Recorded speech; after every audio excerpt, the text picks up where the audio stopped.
Hello everyone, welcome to SSC math quest. आशा करता हूँ कि आप सभी अच्छे होंगे और अपनी पढ़ाई में व्यस्त होंगे। तो चलिए आज हम अपना 36 टूल्स लेंगे, है ना। और आशा करता हूँ कि आप डेली मिक्स क्वेश्चन की प्रैक्टिस करोगे, डेली मॉक लगाओगे और मॉक लगाने के बाद उसको प्रॉपर तरीके से एनालाइज करोगे, है ना, कि कहाँ आप वीक हो कहाँ स्ट्रांग हो। और आपको डेली इंप्रूव करना है चीज़ें, ठीक है। आप तो देखो सिलेक्शन पोस्ट फेस 13 का नोटिफिकेशन भी आउट हो चुका है और इस बार एसएससी होप्स हो कि ट्रांसपेरेंसी दिखाएगी एग्जाम में, जो भी एग्जाम कंडक्ट करवाएगी, है ना। और चेंजेस भी लाने चाहिए इसको। तो वो तो उसकी तरफ से, आपकी तरफ से क्या चेंजेस आने चाहिए कि अब तक आप जो भी चीज़ें कर रहे थे, ठीक है, तो आप अवेयर हो जाओ, दिमाग को थोड़ा स्टेबल कर लो, है ना। जो चीज़ करनी है वही करनी है। और भाई भटकना नहीं है कि आप रिसोर्स के लिए भटक रहे हो, ये भी कर लूँ ये भी कर लूँ, ये मत करो। सेलेक्टिव चीज़ उठाओ, उसी को पढ़ो, उसी को मल्टीपल टाइम्स रिवीजन करो, ठीक है। अब सिलेक्शन चाहिए तो, नहीं चाहिए तो फिर तो भाई यूट्यूब में घुस जाओ एक बार, फिर तुम्हारा बंटाधार हो जाएगा। तो इसलिए आओ प्रैक्टिस करो। मैं तो यहाँ क्या करता हूँ, 10 मिनट की प्रैक्टिस। आपको लगता है कि प्रैक्टिस करनी चाहिए तो आप प्रैक्टिस करिए, फिर अपना जो बाकी टाइम है वो करिए, ठीक है। तो जो भी आपको कन्वीनियंट लगे, जैसे भी लगे, पर आपको हाँ सटीक एक राइट वे में, राइट अप्रोच में आपको प्रिपरेशन करनी है, ठीक है। मतलब जो टारगेट आप, छोटा टारगेट रखो पर उसको कंप्लीट करो अच्छी तरीके से। छोटा भी नहीं रखना है आपको, ऐसा करना है कि आपका कंप्लीशन हो जाए। देखो अप्रॉक्स मान लो कि 1.5 से 2 महीने, 1.5 महीना मान लो, 60 दिन मान लो, इतना ही ना। जुलाई लास्ट में आपका एग्जाम होगा, तो अभी से मेंटली प्रिपेयर हो जाइए और एक्टिव माइंड से चीज़ें करिए, ठीक है। तो चलिए स्टार्ट करते हैं आज का पहला क्वेश्चन। आज के जो मैंने क्वेश्चन लाए हैं, देखते हो कि आप कितना स्कोर करते हो, ठीक है। आप जो भी आपका स्कोर आएगा वो बताना आप कमेंट सेक्शन में, ठीक है। तो चलिए, और आपको सारे मतलब एग्जाम से पहले सारे टॉपिक को टच करके जाना। क्या पता पैटर्न चेंज हो जाए तो फिर वो चैप्टर के क्वेश्चन दिख जाए जो आप पढ़ के नहीं गए, है ना, जो टाइप 2 के लिए आप पढ़ के जाते हो, ठीक है। तो अब मेंटली आपको सारे चैप्टर के लिए प्रिपेयर होकर जाना है, ठीक है। तो चलिए स्टार्ट करते हैं। पहला क्वेश्चन हमारा आज का, how many terms are there in the AP, ठीक है। हुज एपी जानते हो ना, अर्थमेटिक प्रोग्रेशन। एपी जीपी आपको पढ़ के जाना है, ठीक है। Whose first and fifth term कितना दे रहे हैं, फर्स्ट टर्म कितना दे रखा है, फर्स्ट टर्म कैसे लिखते हैं, और फिफ्थ टर्म आपको क्या दे रखा है, 2 रखा है, 2 दे रखा है, ठीक है। And the sum of the term दे रखा है 2 है। तो पहले आपको पता होना चाहिए एपी होता क्या है। अर्थमेटिक प्रोग्रेशन, मान लो कि पहला टर्म क्या है, ए है, ठीक है। दूसरा टर्म ए प्लस क्या होता है, बी, ठीक है, ए प्लस डी, ठीक है, ए प्लस डी। और फिर उसके बाद तीसरा टर्म मान लो ए प्लस 2d, उसी तरह से ए प्लस 3d, ठीक है। तो आपको जब कॉन्जुगेटिव वाला आता है तब उसके लिए हम दूसरा केस लेते हैं, मतलब ए और ए प्लस डी का ही कॉम्बिनेशन लेते हैं, पर अलग अलग, ठीक है। अब देखिए ए क्या है आपका फर्स्ट टर्म, दूसरा टर्म ये है, ठीक है, तीसरा टर्म ये है और आपका चौथा टर्म ये है, ठीक है। अब देखो इनके बीच का डिफरेंस क्या होगा, क्या होगा। अगर मैं सेकंड वाले से सेकंड को माइनस करूँ फर्स्ट वाले से तो क्या आएगा डिफरेंस, डी आएगा। इसमें से इसको माइनस करो कितना आएगा, ए से कट आएगा, डी में से 2d में से डी माइनस करो कितना आएगा, डी आएगा। यहाँ से भी डिफरेंस डी आएगा। तो ये हमारा डी क्या कहलाता है, डी क्या कहलाता है, कॉमन डिफरेंस। क्या कहलाता है, कॉमन डिफरेंस। समझ में, अब मैं हटा दूँ, ठीक है। तो आपको समझ आया, ये फर्स्ट टर्म है, ये सेकंड टर्म है, ये थर्ड टर्म है, ये फोर्थ टर्म है, ठीक है। तो ये समझ में टर्म कैसे निकालते हैं। अब देखिए, अब फिफ्थ टर्म में निकालूंगा तो क्या होगा, ए प्लस 4d, ठीक है। फिफ्थ टर्म में क्या करना है आपको, सिंपल फॉर्मूला क्या होता है, अगर नंबर ऑफ टर्म दिया है तो पहला टर्म होता है ए प्लस एन माइनस 1d, ठीक है। समझ में, ए प्लस एन माइनस 1 आपको टर्म बोले, मान लो कि फिफ्थ टर्म बोला ना, टी फिफ्थ कितना हो जाएगा, ए प्लस एन माइनस कितना हो जाएगा आपका, एन माइनस 1 करना, 5 है तो कितना होगा 4d हो जाएगा, ठीक है। आपका 4 है तो कितना हो जाएगा, ए प्लस 3d हो जाएगा, ठीक है। समझ में आया। और डी क्या है हमारा, कॉमन डिफरेंस है। अब देखिए उसने क्या दे रखा है, और ये समझ लो कि सम ऑफ एन टर्म क्या होता है, सम ऑफ एन टर्म किसमें, जीपी एपी में।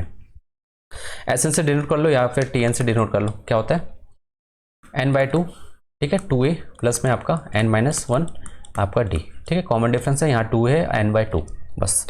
अब कुछ नहीं करना। आप देखो क्या बोला है क्वेश्चन में, आपको दे रखा है फर्स्ट टर्म क्या दे रखा है, -14 दे रखा है, और आपको क्या दिया, फिफ्थ टर्म बोलो तो टी फिफ्थ, ये सम ऑफ एन, इसको ऐसा लिख लेना, ठीक है। फिफ्थ टर्म बोलो तो क्या हो जाएगा आपका ए प्लस 4d कितना दे रखा है आपको, फिफ्थ टर्म कितना दे रखा है आपको, 2 दे रखा है। तो यहाँ से निकाल सकते हो ना, ए की वैल्यू तो दी है, यहाँ पुट कर दो तो कितना आ जाएगा फिफ्थ टर्म, मतलब डी की वैल्यू निकालो, पहले डी की वैल्यू नहीं पता ना, डी की वैल्यू निकालो तो कितना हो जाएगा, -14 प्लस में आपका 4d इक्वल टू 2, तो इधर जाएगा 14 तो कितना हो जाएगा, 16 हो जाएगा। तो ये कितना हो जाएगा, डी की वैल्यू कितनी आ जाएगी यहाँ से, चाचा को 16, ठीक है। तो डी ए की वैल्यू दे दी, फर्स्ट टर्म दे दिया, ये दे दिया, और आपको सम ऑफ ये दिया है, सम ऑफ टर्म दे रखा है, सम ऑफ टर्म कितना दे रखा है, 210, ठीक है। एन कितना है, एन हमको निकालना है, ठीक है, नंबर ऑफ टर्म्स निकालना है। 2a कितना है, डी तो हमको मिल गया कितना, 4, ठीक है, ए और डी मिल गया। ए कितना आपका -14, और आपको n नहीं पता है, n-1, और d कितना आ गया आपका 4 आ गया। बस सॉल्व कर लो इसको, n की वैल्यू निकालनी है तो n की वैल्यू निकाल लो, यहाँ से 2 इंटू कर दो, यहाँ कितना हो जाएगा 420, और ये कितना हो जाएगा आपको 14×28 माइनस, और ये 28 कितना हो जाएगा आपका 2 तो इधर से 14×28 और 28 n हो जाएगा। ठीक है, ये कितना हो जाएगा आपका, n के इंटू करो 4 4n माइनस में आपका 4 इंटू में ये वाला बाहर वाला ये वाला n जाएगा तो n। ठीक है, तो यहाँ से कितना जाएगा आपका 28n हो जाएगा, और ये कितना हो जाएगा 4n², और ये कितना हो जाएगा आपका -4 है। ठीक है, यहाँ से 4 कॉमन निकाल सकते हो, 4 कॉमन निकालो तो क्या बचेगा आपका, निकालो क्या n² माइनस में n है ना, और इसको मिला लो, ये 28 और ये -4 मिलकर क्या बन जाएगा 32 बन जाएगा। तो 32 4 कॉमन निकालोगे तो कितना बचेगा 8n बचेगा, और बचा क्या आपका 420। ठीक है, तो लिख लो इसको, क्वाड्रेटिक इक्वेशन को सॉल्व कर लो, देख लो कौन सेटिस्फाई कर रहा है। ठीक है, अगर 20 रखूँगा कितना हो जाएगा 400 है ना, और 8 दूनी 16, 400 4 चौको 16 नहीं कितना होता है 400 और माइनस करूँगा तो ये नहीं आएगा। ठीक है, पहला वाला नहीं होगा ऑप्शन। 12 144 है ना, ये वैल्यू पुट करके देख रहा हूँ, ये क्वाड्रेटिक या तो क्वाड्रेटिक इक्वेशन सॉल्व करके देख लो। ठीक है, यहाँ से 4 निकाले थे ना, 4 निकालोगे तो कितना हो जाएगा आपका 4 एकम 4 4 पंचे 20। ठीक है, यहाँ से 4 कॉमन निकाला था ना, ये 4 और ये 4 निकाला तो ये भी कटेगा ना 4 से, है ना, तो 105। अब या तो 105 क्वाड्रेटिक इक्वेशन को सॉल्व कर लो, कौन सी, इसको मैं हटा दूँ पहले, डी की वैल्यू हमको मिल गई। ठीक है, क्वाड्रेटिक इक्वेशन सॉल्व कर लो, क्या है n² माइनस में 8n और माइनस में 105। ठीक है, इसको मैं क्या ले सकता हूँ 15 7 जा। ठीक है, 15 7 जा 105, तो फिर इसको तोड़ लो, इसको ब्रेक कर लो, 15 क्या ले सकता हूँ 3 इंटू में 5। ठीक है, ऐसा नंबर लेना है जिसका माइनस करने पे मुझे क्या मिले 8 मिले। ठीक है, 5 या 15 इसको ले लूँ और इसको ले लूँ। ठीक है, 15 माइनस 7 करूँगा क्या मिलेगा 8 मिलेगा, इसका मतलब 2 फैक्टर मिल गया मुझे, n की वैल्यू मिल गई, एक 50 मिल गई और एक क्या मिल जाएगा मेरे को 7 मिल जाएगा। ठीक है, क्या मिल जाएगा 7 मिल जाएगा। अब देखो माइनस माइनस है तो दोनों तो प्लस ही आएंगे। ठीक है, माइनस माइनस में क्या होता है दोनों प्लस आते हैं, दोनों प्लस आते हैं ना, नहीं दोनों में एक प्लस आएगा, पहला वाला प्लस आएगा, ये दूसरा वाला माइनस आएगा, तो आपको माइनस वाला नहीं लेना, आपको पहला वाला प्लस वाला लेना। ठीक है, तो एन की वैल्यू क्या हो जाएगी 15 हो जाएगी, तो आपका आंसर क्या होगा 15 होगा। ठीक है, समझ में, या तो क्वाड्रेटिक इक्वेशन सॉल्व कर लो, या तो वैल्यू पुट करके देख लो कौन सी सेटिस्फाई कर रही है, या फिर आप क्वाड्रेटिक इक्वेशन को सॉल्व कर लो। ठीक है, समझ में। चलिए नेक्स्ट क्वेश्चन की तरफ चलते हैं, ये हमारा सेकंड क्वेश्चन आज का क्या वाला 50 litre of milk solution is mix with 60 litre of 70%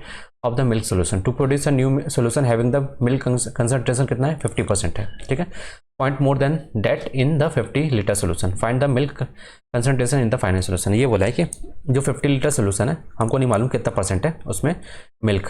ठीक है, 50 लीटर में हमको नहीं पता 50 कितना मिल्क है, तो मान लेते हैं कितना x%। है। ठीक है, और 60 लीटर सोल्यूशन में कितना परसेंट मिल्क है 70% मिल्क है। अब ये बोला है जो इन दोनों को मिलने 50 लीटर और 60 लीटर को दोनों को मिलाने के बाद आपका जो सोल्यूशन हैविंग मिल्क कंसंट्रेशन कितना बन रहा है 50% बन रहा है। कितना बन रहा है 15% more than that in the 50 litre solution. ठीक है, तो जितना इसमें मिल्क का परसेंटेज है उससे कितना जा रहा है 15 जा रहा है। तो इसका मतलब क्या बोला है कि जो हमारा जो फाइनल मिक्सचर है इन दोनों को मिला के 50 और 60 लीटर वाले को जो हमारा मिल्क का कंसंट्रेशन कितना है 50% ज़्यादा है किससे 50 लीटर वाले मिक्सचर जितना मिल्क का परसेंटेज था। ठीक है, तो एक्स प्लस कितना 15 का परसेंटेज। ठीक है सर, ये परसेंटेज है, तो बस सॉल्व कर लो इसको, क्या हो जाएगा इसको 17 ये कर लो। ठीक है, तो इससे बड़ा है तो ये कितना हो जाएगा आपका 15 आ जाएगा 15%। इसमें कितना जाएगा 17 से 15 माइनस करोगे कितना जाएगा 55 माइनस में आपका x। ठीक है, यहाँ से आप परसेंटेज हटा लो अब।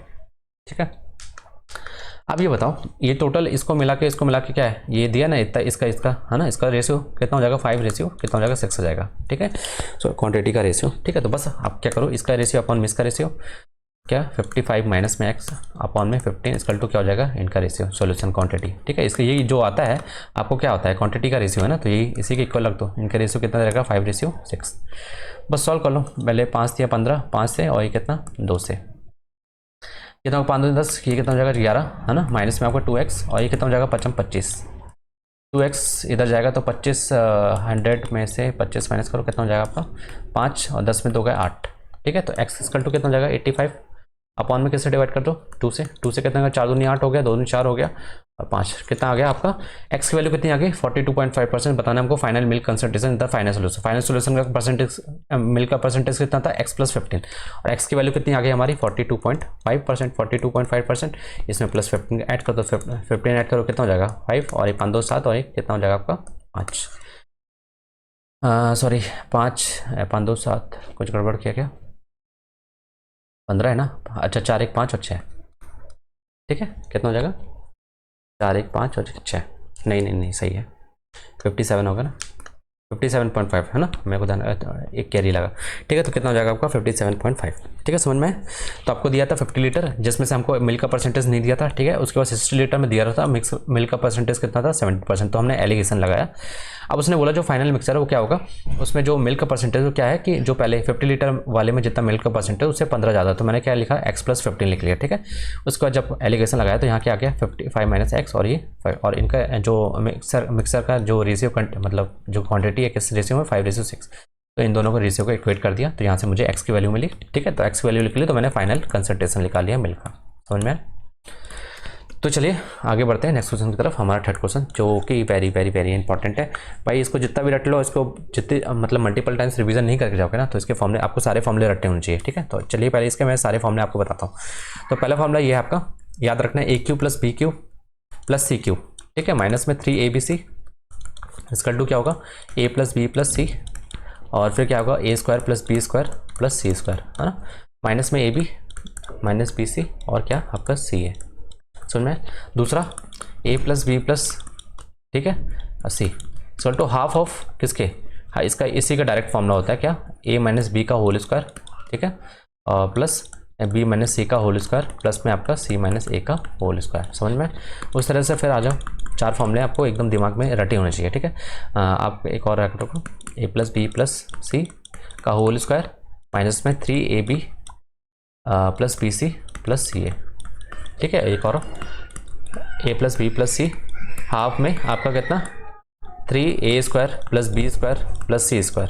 ठीक है, माइनस में आपका क्या हो जाएगा A + B + C का होल स्क्वायर। ठीक है, तो बस आपको कंफ्यूजन किस में होती है पता है, कौन सा क्वेश्चन में, ये वाला ये और ये वाला। ठीक है, तो इसको अच्छे से रटना है, इसको आपको पहले देखना है A + B + C का होल स्क्वायर माइनस में 3ABC BC। ठीक है, यहाँ पे आप देखो यहाँ पे क्या आ गया, यहाँ 3 किसके साथ है A² + B² + C² माइनस में A + B + C का होल स्क्वायर। ठीक है, ये चीज़ समझ में। तो आपको ये सारे फॉर्मूले रटे होने चाहिए। ठीक है, ठीक है, और ये भी याद रखो A + B + C का स्क्वायर माइनस AB और माइनस BC और माइनस CA, इसका टू क्या होता है हाफ ऑफ A + B का होल स्क्वायर। ठीक है, A - B का होल स्क्वायर, ये माइनस है। ठीक है, माइनस और प्लस और B - C का होल स्क्वायर, फिर प्लस C - A का होल स्क्वायर। ठीक है, ये चीज़ याद रहेगी। ठीक है, तो ये सारे फॉर्मूले रटने होने चाहिए। अब देखिए इसमें क्या लगाना है हमको, क्या पूछा हमसे A³ + B³, यहाँ पे अच्छे से लिख लो A³ + B³ + C³।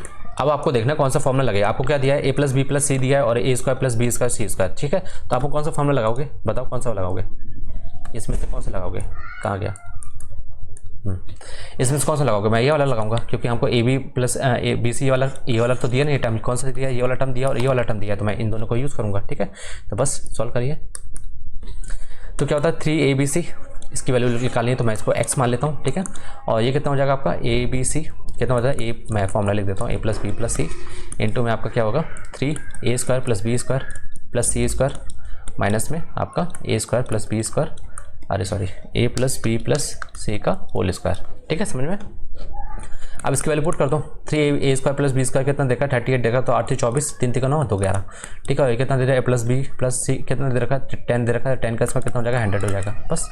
और क्या है यहाँ पे, और कुछ है, और डिवाइडेड बाय 2 कर लेना। ठीक है, हाफ है यहाँ पे।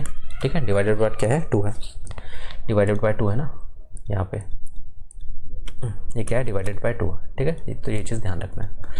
तो 2 से डिवाइड कर लो कितना हो जाएगा 5 हो जाएगा, है ना, तो 5 से इंटू कर लो, तो ये कितना हो जाएगा सॉल्व करने के बाद 14 बचेगा, 14 बचेगा, तो ये कितना हो जाएगा 14 इंटू में 5। ठीक है, तो कितना हो जाएगा 14 × 5 = 70, और ये कितना हो जाएगा ABC कितना दे रखा आपको 30 दे रखा, तो ये कितना हो जाएगा 90 हो जाएगा, तो -90 और ये x, तो x की वैल्यू कितनी हो जाएगी आपकी, यहाँ से सीधा रखो 17, तो x की वैल्यू कितना हो जाएगा 70 + 90 कितना हो जाएगा आपका 160। तो A + B + AQ + BQ + CQ की वैल्यू कितनी हो जाएगी 160 हो जाएगी। ठीक है, समझ में। चलिए नेक्स्ट क्वेश्चन की तरफ चलते हैं। फोर्थ क्वेश्चन हमारा, ठीक है, क्या बोला है लैडर 15 मीटर, जो सीढ़ी है 50 मीटर है उसकी, है ना, is a window which is 9 metre above the ground. ठीक है, एक विंडो है, मान लो ये होगी ना, जैसे मान लो कि दीवार है, विंडो है, विंडो कितने मीटर ग्राउंड से ऊपर 9 मीटर, तो 9 मीटर है। ठीक है, अब ये सीढ़ी लगी हुई है इस विंडो पे लगी हुई है। ठीक है, इस विंडो पे लगी हुई है। ठीक है, अब उसने क्या बोला above the ground on the side of one side of the street, मान लो ये रोड है, यहाँ पे एक रोड है, इसके इस साइड क्या है एक विंडो है जिससे सीढ़ी लगी हुई है है ना, 9 मीटर की ऊंचाई पे है वो, और सीढ़ी की लंबाई कितनी दे रखी है, 15 मीटर है। Keeping its foot the same point the ladder stand to the other side of the street, मतलब अब ये स्ट्रीट है, अब इसका फुट सीढ़ी को ये है, सीढ़ी को मैं अलग तरीके से बनाता हूँ, ये वाइट कलर की सीढ़ी है, ठीक है, वाइट की, अब इसका फुट यहीं रहने दे, नीचे वाला यहाँ रखा, अब इसको उठा के मैंने इसको उठा के लाया, इसको उठा के ऐसे कर दिया, ठीक है। Ladder to the other side of the street to the reach the window, अब जो विंडो है इधर दूसरी विंडो पे रख दिया मैंने खिड़की को, मतलब सीढ़ी को, जो कि हाइट कितनी है विंडो की ग्राउंड से, कितनी दे रखी है आपको, 12, ठीक है, और सीढ़ी की तो लंबाई तो सेम ही रहेगी ना, 15 मीटर रहेगी बस। अब उसने क्या पूछा है, find the width of the street, पूछा कि विड्थ ऑफ द स्ट्रीट की विड्थ बतानी है, कुछ नहीं, ये पूरा स्ट्रीट की विड्थ है तो ये बतानी लंबाई, तो आपको पता है कि त्रिपुलेट याद होना चाहिए 3 4 5 का, ठीक है। तो अब मैं इसे इंटू कर दूँ 5 का या 3 का इंटू कर दूँ तो कितना हो जाएगा, 3 3 का 9, 4 3 12 और ये 5 3 15, ठीक है। तो 12 15 9 का ट्रिपलेट है तो ये 12 15, ये कितना हो जाएगा, 9 हो जाएगा, 15 9 ये कितना हो जाएगा, 12 होगा। तो इसकी लेंथ पूछिए तो टोटल लेंथ कितनी हो जाएगी, 9 + 12, तो कितना हो जाएगा आपका 21, ठीक है, समझ में आया। तो स्ट्रीट की विड्थ कितनी हो जाएगी आपकी, 21 हो जाएगी, ठीक है, समझ में आया। तो इस तरह से करना है। तो क्या बोला था कि आपकी विंडो पहले यहाँ थी, 9 मीटर ऊंचाई पे थी, तो सीढ़ी यहाँ लगी हुई थी, ठीक है। अब सीढ़ी को उठा के उसका फुट सेम रखा, ये फुट यहाँ सेम ही रखा, अब इसको उठा के मैंने यहाँ रख दिया, ठीक है, दूसरी विंडो पर रख दिया जिसकी ऊंचाई ग्राउंड से कितनी थी, 12 मीटर थी, ठीक है। तो आपको ट्रिपलेट याद होना चाहिए और कुछ नहीं, समझ में। चलिए नेक्स्ट क्वेश्चन की तरफ चलते हैं, हमारा 5th क्वेश्चन आज का क्या बोला है, the coordinates of the point which divides externally the line joining the point. आपको कोऑर्डिनेट ज्योमेट्री पढ़ के जाना है अच्छे से, ठीक है, क्या पता क्वेश्चन फंस जाए, ठीक है। Externally the line joining the ये, ठीक है, 2 पॉइंट दे रखे हैं आपको, मान लो ये पॉइंट है 1 -3, ठीक है, एक पॉइंट है क्या है आपका -3 ये है, ठीक है। अब बोला है क्या एक्सटर्नली है, तो आपको एक्सटर्नली इंटरनली वाला पता होना चाहिए। जब एक्सटर्नली हो, पहले मैं इंटरनली की बात कर लेता हूँ, कहाँ गया, इंटरनली अगर डिवाइड कर रहा है तो अब क्या होगा, इंटरनली क्या होता है, जैसे ये 2 पॉइंट है P और ये Q, ठीक है। मान लो इसका क्या कोऑर्डिनेट्स है, x1 x2 और ये मान लो क्या है आपका x1 y1 x2 y2 है, ठीक है। मान लो एक पॉइंट है यहाँ पे ये डिवाइड कर रहा है, ठीक है, इसके कोऑर्डिनेट्स निकालने हैं तो कैसे निकालते हैं, मान लो किस रेशियो में डिवाइड कर रहा है, मान लो m1 और m2 रेशियो में, ठीक है। तो ये कोऑर्डिनेट्स कैसे निकालते हैं, मान लो ये क्या है हमारा O है, तो O कोऑर्डिनेट्स x की वैल्यू कैसे निकालते हैं, कोऑर्डिनेट्स x की वैल्यू कैसे निकालेंगे, देखो m1 इंटू में x2, ठीक है, क्या m1 इंटू में x2 प्लस में आपका m2 में आपका x1 अपॉन में क्या होगा m1 + m2, समझ में। उस तरीके से y कैसे निकालोगे आप, m1 में आपका y2 आएगा, ठीक है, m1 के साथ y2, ठीक है, m1 के साथ y2 लोगे और m2 के साथ y1 लोगे अपॉन में m1 + m2, ठीक है। बस ये दोनों को निकाल लें तो आपको कोऑर्डिनेट्स मिल जाएगा जो पॉइंट आपको डिवाइड कर रहा है m1 रेशियो में n2 में, ठीक है। और एक्सटर्नली की क्या कहना है, एक्सटर्नल वाले के लिए देखिए बता रहा हूँ कैसे, जैसे ये 2 पॉइंट है P और ये Q, इसके कोऑर्डिनेट्स क्या दे रखा है x1 y1 और इसका क्या दे रखा है x2 y2, ठीक है। अब मान लो एक्सटर्नली मतलब ये पॉइंट P है, मतलब O है जो इसको एक्सटर्नली डिवाइड कर रहा है, मतलब बाहर डिवाइड कर रहा है, तो मतलब P से लेकर आपको ये दे रखा है, ये m1 कहलाता है, ठीक है, और यहाँ से लेकर यहाँ तक मान लो m2 है, ठीक है। तो आपको कुछ नहीं करना, सेम वही लगाना है, बस माइनस करना है, ठीक है। तो मान लो ये P, इसके कोऑर्डिनेट्स निकालना है x और y, ठीक है, x और y कोऑर्डिनेट्स क्या आएंगे, तो x के लिए क्या आएगा m1 इंटू में क्या आएगा आपका y2 माइनस में सॉरी x2 m2 इंटू में क्या आएगा x1 आएगा अपॉन में m1 माइनस आएगा, ठीक है, m1 - m2। उस तरह से y निकालना है तो क्या होगा m1 आपका y2 माइनस में आपका m2 आपका y1 अपॉन में m1 माइनस में m2, ठीक है। तो बस ये लगाना माइनस में, ये समझ में। तो चलिए अब लगाइए, इंटरनली वाले को मैं हटा देता हूँ, अब मैं इसको पॉइंट बनाऊँगा, ठीक है। तो देखिए क्या बोला है, ये है पॉइंट आपका क्या दे रखा है 1 और -3 दे रखा है, और ये कितना दे रखा है दूसरा पॉइंट आपको -3 और 9। मान लो कोई पॉइंट यहाँ है, इसको क्या कर रहा है इंटरनली डिवाइड कर रहा है, ठीक है। तो इसके कोऑर्डिनेट्स हमको निकालना है, ठीक है। फाइंड द कोऑर्डिनेट्स, मान लो ये P पॉइंट है, इसको डिवाइड कर रहा है एक्सटर्नली, तो यहाँ से यहाँ तक की दूरी क्या बोलते हैं हम m1 बोलते हैं, जो कि हमको क्या दे रखा है 1 यूनिट दे रखा है। यहाँ से यहाँ तक कितना है, हमको कितना दे रखा है 1:m1 और m1 और m2 का रेशियो दे रखा है कितना 1:3। यहाँ से यहाँ तक का कितना है 3 यूनिट है, ठीक है, यहाँ से यहाँ तक का पूरा 1 यूनिट। तो ये आपका m1 है और ये आपका क्या है m2 है, बस रख दो इस फॉर्मूले में। तो आपको निकालना है P के कोऑर्डिनेट्स निकालना है, P के कोऑर्डिनेट्स क्या है मान लो x और y है, ठीक है। तो पहले मैं x निकाल लेता हूँ, x कितना होगा, x निकालिए क्या होगा m1 इंटू में y2, ठीक है, ये आपका x1 है, ये आपका y1 है और ये आपका x2 है ना, ये क्या आपका y2 है, ठीक है। तो m1 x2, तो m1 कितना 1 है इंटू में आपका -3 ठीक है। फिर माइनस में m2 कितना आपका 3 है, इंटू में x1 कितना 3 × 1 3 अपॉन में क्या हो जाएगा 1 - 3 m1 माइनस ये, तो कितना हो जाएगा आपका -3 -6 और -2 कितना हो जाएगा आपका, तो -3 और -2 तो माइनस, ठीक है 2 हो जाएगा, तो कितना जाएगा आपका 3 आ जाएगा, ठीक है 3 आ जाएगा।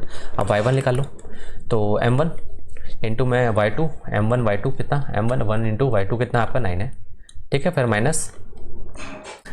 माइनस करना है, फिर क्या दिया आपको m2 इंटू में y1 m2 में y1 m2 कितना है 3 और -3 कितना हो जाएगा माइनस ये, फिर माइनस का ये 9 हो जाएगा, ठीक है 3 × 3 9 हो जाएगा, और माइनस था तो माइनस 9 हो जाएगा। फिर इधर क्या हो जाएगा आपका नीचे आपका 1 - 3 तो कितना हो जाएगा आपका 18 अपॉन में -2 तो कितना हो जाएगा आपका -9।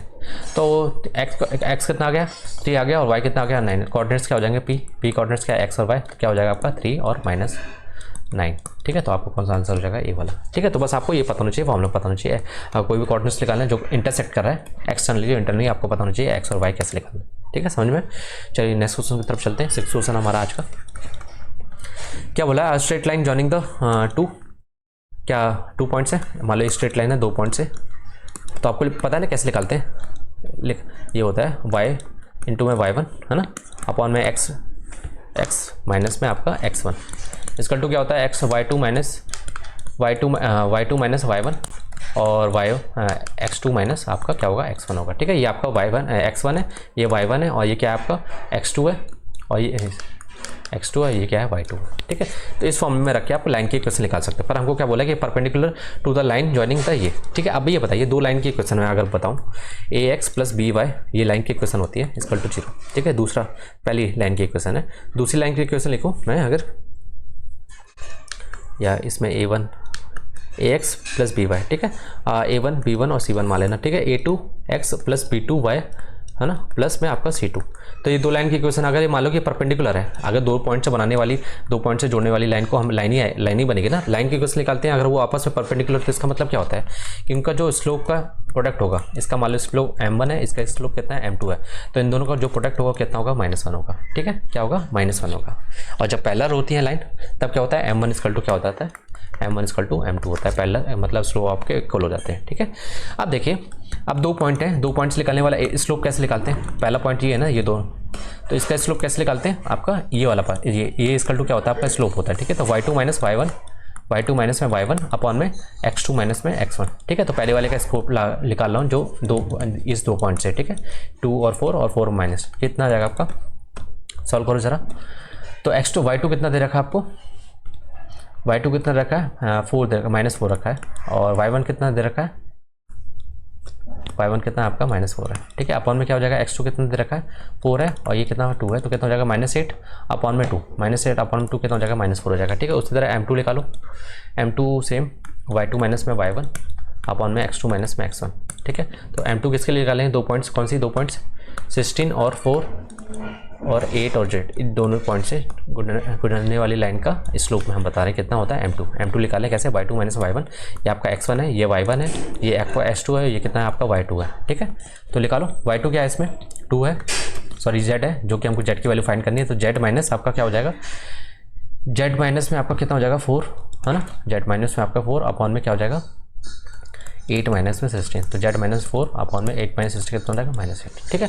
अब मैंने बोला कि ये दोनों लाइन जो स्लोप है आपस में क्या परपेंडिकुलर है, तो यहाँ लिखो परपेंडिकुलर की कंडीशन बताई मैंने क्या, m1 इंटू में m2 इक्वल टू क्या होगा आपका 1 होगा, परपेंडिकुलर है ना, तो इनके स्लोप का प्रोडक्ट जो होगा क्या होगा -1 होगा, ठीक है। तो पहले वाले का स्लोप कितना आएगा -4 आया, ठीक है, इंटू में आपका दूसरे वाले का स्लोप कितना आएगा z -4 अपॉन में आपका -8 इक्वल टू -1, ठीक है। तो -8 से ये -4 कितना हो जाएगा 2 आ जाएगा, तो 2 इधर जाएगा तो z -4 इक्वल टू -2, तो यहाँ से क्या आ जाएगा z उधर जाएगा तो क्या आ जाएगा +4 आ जाएगा, तो क्या आ जाएगा 2 बचेगा, ठीक है। तो z की वैल्यू कितनी आ जाएगी आपकी 2 आ जाएगी, ठीक है 2 आ जाएगी -2 नहीं 2, ठीक है समझ में। तो इस तरीके से आपको स्लोप निकालना आना चाहिए, चाहे आप लाइन की इक्वेशन निकाल लो फिर स्लोप निकाल लो, चाहे आप डायरेक्ट निकाल सकते हो क्या करके y2 माइनस y1 अपॉन में x2 माइनस में x1, ठीक है। तो याद रखना है m1 स्लोप कैसे निकालते हैं y2 माइनस में y1 अपॉन में x2 माइनस में x1, ठीक है। तो ये चीज़ आपको याद रखनी है, ठीक है समझ में। चलिए नेक्स्ट क्वेश्चन की तरफ चलते हैं। सेवन्थ क्वेश्चन हमारा आज का क्या बोला है, P has 40 coins of 10 rupees, ठीक है। तो और वाइल पी क्यू हैज़ कितना 20 कॉइन्स ऑफ 50 पैसे, ठीक है। और आर हैज़ 30 कॉइन्स 20 पैसे 25 पैसे, ठीक है। और एस के पास कितने हैं 35 कॉइन है, कितने 20 रुपये के 20 पैसे के 35 कॉइन, ठीक है। तो मैं लिख लेता हूँ पी क्यू आर एस, ठीक है। तो देखो पी के पास 40 कॉइन 10 पैसे के, इसमें मतलब टोटल पैसे कितने हो गए आपके 400, ठीक है। अब देखिए वाइल क्यू हैज़ 20 पैसे 20 कॉइन्स कितने 500 पैसे के थे, इसका मतलब कि टोटल पैसे कितने हैं इसके पास 1000 पैसे हैं, ठीक है। 20 कॉइन्स है ना 50 पैसे के, तो टोटल इंटू कर दो 20 इंटू में 50, तो ये हो जाएगा। आर के पास 30 कॉइन्स है 25 पैसे के, तो कितने 25 या 75, तो 750। और एस के पास 35 पैसे कितने 35 कॉइन्स है किसके 20 पैसे के, तो कितना हो जाएगा 35 दूनी 70, तो कितना हो जाएगा 700 हो जाएगा, ठीक है। अब ये बताइए ये तो पैसे में, अब मुझे इसमें रुपीज़ में निकालूंगा तो ज़्यादा इजी रहेगा, ठीक है। बाद में मैं पैसे में कन्वर्ट कर दूंगा कितना आएगा, है ना। तो देखिए या तो फिर ऐड कर लो और डिवाइड कर लो उससे, ठीक है। ऐड कर लो चाहे तो, कितना हो गया ये 4 7 कितना हो गया 7 4 11 1100, ये 1000 और 1100 इसमें जोड़ लो 750, ठीक है। तो कितना होगा 0 5 और ये 3 हो गया, और ये कितना हो गया 2 हो गया, तो 2 3 5 0, ठीक है। कितने लोग हैं 1 2 3 4 5 4, तो 4 से डिवाइड कर लो कितना होगा, 4 से डिवाइड करो 4 पंचे 20, 3 बचा 8 चौको 32, 3 बचा 7 चौको 28, तो ये तो नहीं आ रहा 7 चौको 28 कितना 587 आ रहा है समथिंग ना, है ना।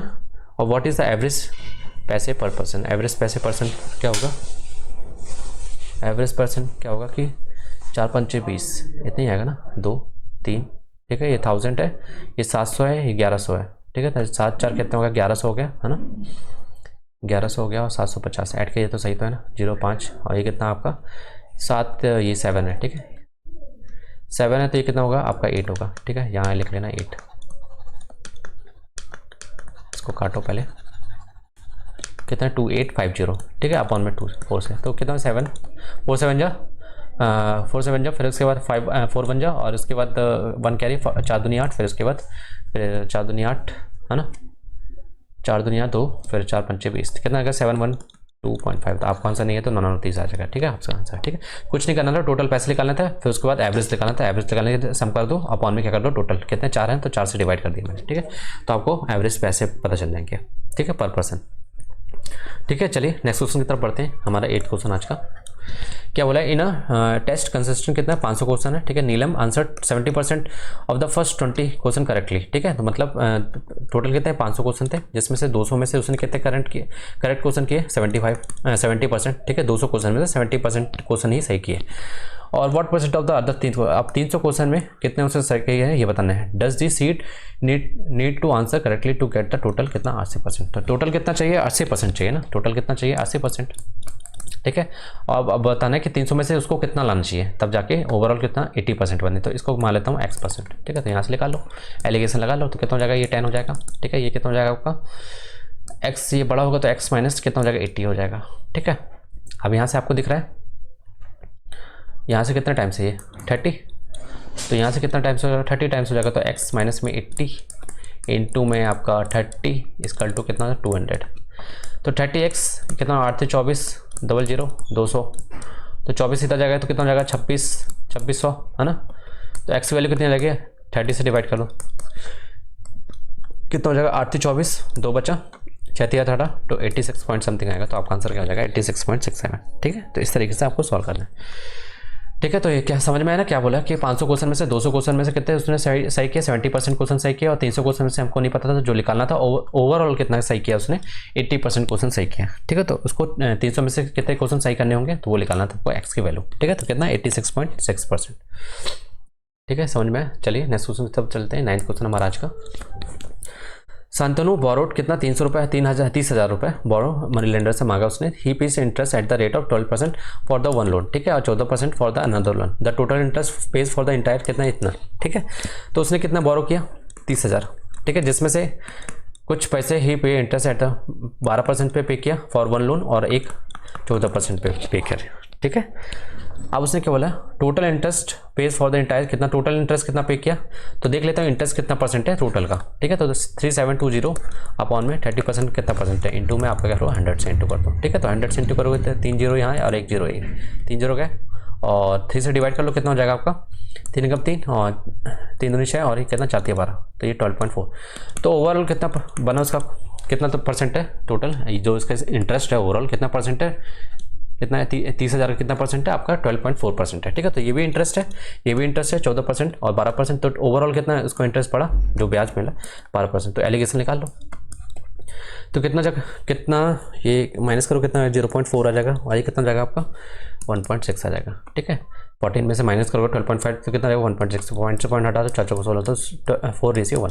ठीक है, तो 4:1 अमाउंट टोटल कितना हो जाएगा 4:1 है ना, तो टोटल यूनिट कितना हो जाएगा 5 यूनिट। 5 यूनिट वही कितना जिसने जितना बोरो किया होगा ना, किसके इक्वल है 30,000 के इक्वल है, किसके इक्वल है 30,000 के इक्वल है। ठीक है, ये टोटल है ना बोरोड मनी यही आ गया, उसका रेशियो दे दिया है। ठीक है, कि 12% में कितना बोरो किया 4 यूनिट बोरो किया, तो 14% में कितना यूनिट बोरो किया था 1 यूनिट। ठीक है, तो टोटल कितना 5 यूनिट, 5 यूनिट की वैल्यू टोटल इतना कितना बोरो किया था 30,000 रुपये। ठीक है, तो 5 यूनिट की वैल्यू दी है, तो आपको क्या निकालना है how much did he borrow at the rate of, तो 12% में कितना बोरो किया तो बताना है। ठीक है, तो 12% में कितना 4 यूनिट, ठीक है 4 यूनिट की वैल्यू बतानी है। तो 5 से डिवाइड कर लो 5 6 ठीक है 6,000 आ गया, तो 4 यूनिट की वैल्यू कितनी हो जाएगी आपकी 24,000। ठीक है, कितना हो जाएगा 24,000, तो आपका आंसर क्या हो जाएगा 24,000। ठीक है, चलिए नेक्स्ट क्वेश्चन की तरफ चलते हैं, 10th क्वेश्चन हमारा आज का। ठीक है, तो आपको दिया क्या tan a की वैल्यू दी है कितनी 3/4 दिया, आपको निकालना है 3 sin a माइनस में 2 cos a है ना, अपॉन में 3 cos a माइनस में आपका 2 sin a। ठीक है, तो कुछ नहीं करना आपको, इसको पता है कि tan दिया है, तो tan दिया तो ऊपर नीचे और किससे डिवाइड कर दो cos से डिवाइड कर दो, तो cos से डिवाइड करूँगा तो ऊपर नीचे ऊपर cos से डिवाइड करूँगा तो क्या हो जाएगा ये आपका tan a बन जाएगा, और ये क्या बन जाएगा cos से डिवाइड करूँगा तो 2 बचेगा। ठीक है, नीचे क्या बचेगा यहाँ 1 बचेगा cos से डिवाइड करूँगा, और यहाँ पे 2 sin 2 tan a बचेगा। ठीक है, बस tan a की वैल्यू पुट कर दो 3 कितना दे रहेगा 3/4 माइनस में 2, यहाँ कितना हो जाएगा आपका 3 माइनस में 2 3/4, तो 3 2 6 और 4। ठीक है, तो निकाल लो सॉल्व कर लो कितना जाएगा आपका 4 3 12 नहीं 3 3 का 9 4 2 8 कितना 1/4 बचेगा यहाँ ऊपर, 4 3 12 और यहाँ पे प्लस है कि माइनस है, प्लस है ना, यहाँ प्लस कर लेना। ठीक है, तो प्लस करो क्या जाएगा आपका 4 3 12 6 18 तो 18/4 कितना 4 से 4 कट जाएगा बचेगा क्या 1/18। ठीक है, तो कितना आ गया आपका आंसर 1/18। ठीक है, समझ में, तो इस तरीके से आपको सॉल्व करना। चलिए नेक्स्ट क्वेश्चन की तरफ चलते हैं। हमारा 11th क्वेश्चन क्या बोला, A and B are the 2 alloys of brass aluminium. ठीक है, ए और बी में क्या है ब्रास और एल्यूमिनियम का एलॉय है। ठीक है, ए में क्या है ब्रास है और एल्यूमिनियम है। ठीक है, उस तरह बी में क्या है जो एलॉय है, ए एलॉय है बी एलॉय है, इसमें ब्रास और एल्यूमिनियम का रेशियो, और इसमें भी ब्रास और एल्यूमिनियम। ठीक है, by mixing metal in the ratio ये। ठीक है, तो मतलब ब्रास का कितना रेशियो 5 है यूनिट है, तो एल्यूमिनियम कितना है 2 यूनिट है। इसमें बी वाले में मिक्सर में बी वाले एलॉय में कितना है, ये एलॉय है आपका। ठीक है, बी एलॉय और ए एलॉय, एलॉय क्या आता है मिक्सर होता है ना 2 मेटल का, इसमें क्या है ब्रास कितना है 5 यूनिट है, इसमें कितना है 9 यूनिट है। ठीक है, तो इफ इक्वल है quantity of alloy melt to form the third alloy C. ठीक है, अब इन दोनों को मिलाना है और सी क्वांटिटी। ठीक है, मिक्सर बनाना है, कुछ नहीं एलिगेशन बनाना है। ठीक है, तो एलिगेशन के हाल में हमने ढेर सारे क्वेश्चन किए, तो आपको कुछ नहीं करना है, आपको क्या करना है एलॉय में से किसी एक का निकालो, किसका एक का। ठीक है, ईजी बताता हूँ, दोनों मेथड है। ठीक है, तो मैं ब्रास का निकालता हूँ, ब्रास का। ठीक है, तो ब्रास का निकालता हूँ, तो ब्रास का कितना है 5 यूनिट है, कितने में से एल्यूमिनियम और इन दोनों को मिला के 7। ठीक है, तो 5 यूनिट है, कितने में से टोटल 7 में से 5 2 7। ठीक है, उस तरीके से बी एलॉय में ब्रास का कितना है यूनिट है आपका 5 यूनिट है टोटल, मतलब टोटल में से ब्रास और एल्यूमिनियम का टोटल मिला के कितना है 14, तो 14 में से कितना यूनिट ब्रास का है 5 यूनिट है। ठीक है, ये समझ में, तो मैंने ब्रास का निकाला है।